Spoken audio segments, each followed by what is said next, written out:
underscoring a rapidly intensifying showdown with its superpower rival. The United States directly warned Tuesday that it would target Chinese firms or individuals involved in any attempt to send lethal aid to Russia for its war in Ukraine. U.S. Secretary of State Antony Blinken stressed that arming Moscow's forces would cause China serious problems throughout the world, in the most direct public warning to Beijing on the subject to date. When it comes to the Russian aggression in Ukraine, China cannot have it both ways. It is impossible for it to put forth peace proposals while simultaneously fanning the flames of the fire that Russia has already started, Blinken said in Kazakhstan. U.S. officials have spent the last 10 days issuing warnings that they believe China is considering sending lethal aid to Russia. This has angered Beijing and highlighted how already deteriorating diplomatic relations are being rocked by almost daily crises, such as the recent spy balloon controversy and the resurrected argument over the precise origins of COVID-19. The Chinese company ByteDance's TikTok was given a 30-day deadline by the White House on Monday night to be removed from government-owned devices. Additionally, a newly formed House Select Committee will hold its first hearing on the escalating US-China conflict later on Tuesday. Blinken spoke of punishments for Chinese companies that could make Beijing pay an economic price in his most direct remarks about how the US would react if China did decide to assist its ally Russia with lethal aid.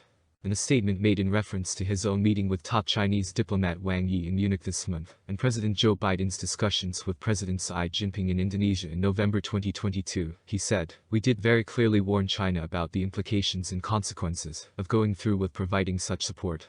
He added, "We will not be hesitant, for instance, to target Chinese firms or people who violate our sanctions or who are otherwise involved in aiding the Russian war effort." New conflicts, along with escalating standoffs over Taiwan and rising tensions between US and Chinese forces in Asia, are dramatizing a long-growing and previously theoretical superpower rivalry that is now a daily reality. On February 3, 2021, members of the World Health Organization, WHO team looking into the origins of the COVID-19 coronavirus, visit the Wuhan Institute of Virology in Wuhan, in China's central Hubei province. The economy and public health are just two of the many facets of American life that are impacted by this increasingly antagonistic relationship. It ranges from the difficulties the US military faces in the midst of the major geopolitical conflicts of the early 21st century, such as in Ukraine, to the dangers posed by Chinese-designed apps on the electronic devices that everyone carries around with them. It's increasing the risk that the US and China are caught in a dangerous downward spiral toward war. It also presents significant difficulties for the deeply divided US political system, which struggles to engage in a reasoned discussion of these topics, without turning it into a contest of who can be more antagonistic toward China. Such competition between the two sides only deepens a self-sustaining cycle of escalation. The GOP-controlled House is launching a new bipartisan select committee on competition with China during a primetime hearing on Tuesday night, at a time when tensions between Washington and Beijing are at an all-time high. The work of the committee will be based on the assumption that, after years of attempting to peacefully integrate China into the international system as a rival rather than an enemy, the US is adopting a tougher stance because it believes that a new generation of Chinese leaders is attempting to overthrow the US-led international order and law. Following the Department of Energy's low-confidence assessment that the COVID-19 pandemic originated with a lab leak in the Chinese city of Wuhan, Republican Representative Mike Gallagher, the chairman of the new committee, told CNN's Manu Raju that the hearing on Tuesday would not specifically address the most recent drama. In a future hearing, he said, that finding, which is a minority opinion among US intelligence agencies, could be discussed, but on Tuesday, he wanted to demonstrate to Americans that the threat from China was not just an over-there problem, it's right here. The Wisconsin Republican said, "We want to understand what we got wrong about the Chinese Communist Party, and what we need to understand about it moving forward to get our policy right." Gallagher cautioned, "We may call this a strategic competition, but it's not a tennis match on CBS News on Sunday. What kind of world do we want to live in is the topic here. Do we want to live in the free world or in a Xinjiang light version?" He made this statement in reference to the area of China, where the US has accused China of committing genocide against the Uyghur minority, a claim China continues to vehemently refute. One of the few places where a divided Congress, and possibly the White House, can find common ground is the committee.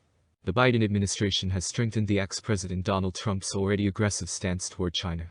For instance, Biden signed a new law last year that will allow the government to spend $200 billion in an effort to seize control of the semiconductor chips industry, a crucial industry that may determine the US and China's economic competition in the decades to come.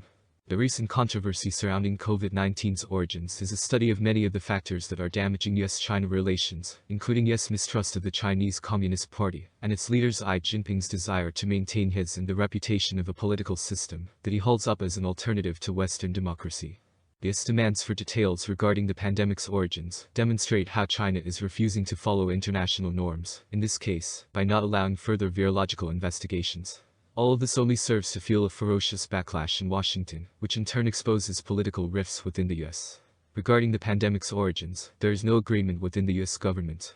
Intelligence agencies are still split on whether the outbreak began as an animal-to-human transmission in a Wuhan wet market or as a viral leak from a Chinese laboratory. Neither theory has been publicly refuted by new evidence. It is crucial to look into the origins. The conclusion is that neither a lab leak nor a spillover or animal origin cannot be ruled out. Tom Frieden, the former head of the U.S. Centers for Disease Control and Prevention, told CNN on Monday that there was no concrete information available. When the World Health Organization, WHO team visiting Wuhan, Hubei Province, China on February 3, 2021, to look into the causes of the coronavirus disease, COVID-19, security personnel keep watch outside the Wuhan Institute of Virology. However, it didn't take long for Republicans to declare political victory in the wake of Sunday's Wall Street Journal report about fresh information, leading the Department of Energy to have low confidence that a lab leak was the cause. Marjorie Taylor Greene, a Georgia representative who has been charged with spreading hoaxes about the pandemic, tweeted, "Conspiracy theorists 100 Media 0. Sen." Tom Cotton of Arkansas, a Republican, tweeted, "Relative to China's lab leak, being found to be correct doesn't matter. Holding the Chinese Communist Party responsible is crucial to preventing future incidents." Such conclusive claims, based on a single assessment, fail to acknowledge the fact that the U.S. intelligence community is still split on the subject. Many Republicans have long seemed to be looking for an explanation for the pandemic that could cover up Trump's carelessness in handling it, and some have long sought to demonstrate that the virus was a conspiracy by China to spread disease throughout the world. But even if the virus did originate in a lab, that doesn't necessarily mean it was created by humans, or that the rest of the world was purposefully exposed. The resurgence of the lab leak theory in Washington angered China's foreign ministry, which scolded Americans to stop stirring up arguments about laboratory leaks, stop smearing China, and stop politicizing the issue of the virus origin. In many ways, it makes little difference whether inadequate security at a lab in China or animal transmission caused the pandemic that, according to World Health Organization statistics, killed nearly 7 million people worldwide and more than 1 million in the US. One reason China's lack of transparency on the matter is so potentially dangerous is because both potential routes of transmission pose a threat to humanity and need to be addressed. The pandemic continues to be a major source of shame for China, damaging its idea of a powerful nation. However, in Washington this week, the matter has once more turned into a pretext for Republicans to attack researchers and government health officials, while also distorting the truth about COVID-19, which still has enormous gaps in it. The new Select Committee's challenge will be to break this cycle of politicization, in order to provide an insightful analysis of US-China relations that could eventually lead to useful policy recommendations. This committee is particularly interested in China's economic and technological competition. Ukraine has become a new front in the conflict between the US and China. Ukraine is a further illustration of how the broader conflict between the United States and China is influencing other crises.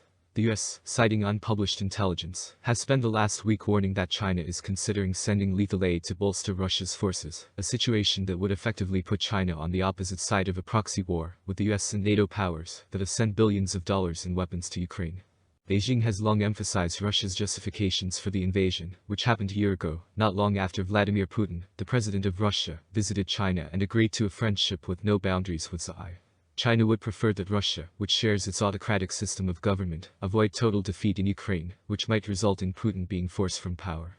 And given that China increasingly views its global interests through the lens of its standoff with the US, it may see it as advantageous that Washington is engaged in a costly, arms-linked conflict in Ukraine, that it is sending reserve military hardware and ammunition, for that cannot be used to bolster its own military. However, if China were to side with Russia in the Ukraine, it would represent a radical shift in foreign policy and cause US-China relations to suffer yet another severe decline. As China's economy slowly recovers from years of COVID isolation, Washington and the European Union would undoubtedly respond with sanctions against Chinese companies, a threat that will probably cause leaders in Beijing to pause. China's support of Russia has never resulted in any expenses. Andrea Kendall Taylor, a former deputy national intelligence officer for Russia and Eurasia at the National Intelligence Council, said on CNN on Monday that this would be the first time and that it was a critical turning point. Similar to the most recent COVID-19 drama, China has responded angrily to US criticism, which it seems to view in the larger context of its belief that every US policy is intended to strip it of its legitimate global influence. The US political system is also starting to be affected by this new front in the US-China conflict. Although opposing Beijing is a bipartisan position, America First Republicans' more constrained view of U.S. power projection abroad conflicts with the idea of a broadened conflict in Ukraine.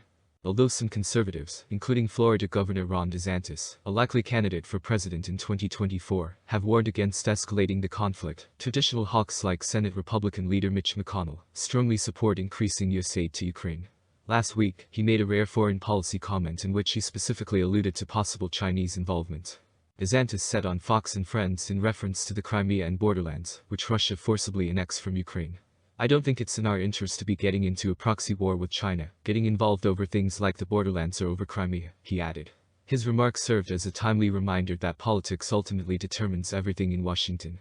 And few topics are as politicized as the strained U.S.-China relations.